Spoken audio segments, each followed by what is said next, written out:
Күндөрдүн эң жакшысы жана мусулмандар үчүн майрам болгон күн бул жума күн.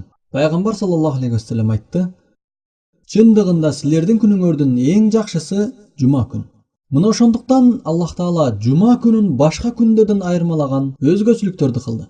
Ал өзгөчөлүктөрдүн бири жума намазы.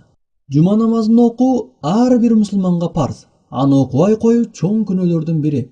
Пайгамбар саллаллаху алейхи вассалам айтты: "Же адамдар жума намаздарды калтырбай окушсун, же Аллах алардын жүрөгүнө мөөр басат. Ошентип алар капилетте калгандардан болуп калышат."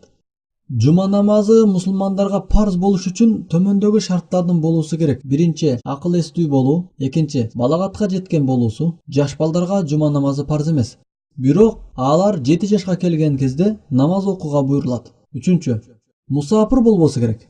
Сапарда жүргөн адамга жума парз эмес. Бирок ал жума намазынын убактысында өзү жашаган шаарга келип калса, анда ага жума парз болот. Төртүнчү, дени сак болуусу. Оорулуу адам жума намазын окууга милдеттүү эмес. Ошондой эле оорулууну карап жаткан адамга да парз эмес. Эгерде ал оорулууну жалгыз калтыранга болбой турган шартта болсо. Бешинчи, эркек киши болуусу. Аялдарга жума намазын окуу парз эмес. Бирок алар да келип жума намазын окушса, анда бешим намазынын ордуна окуган жумасы өтөт.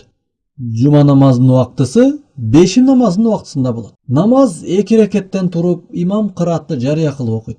Кимде ким жума намазга келсе, анда ал сүйлөбөстөн имамдын хутбасын уксун. Эгерде имам хутба кылып жаткан убакта жанындагы шеригине "Сүйлөбө" деп айтса, анда ал пайдасыз сөз айткан болуп, ошол жума күнүнүн соогунан куруу калат.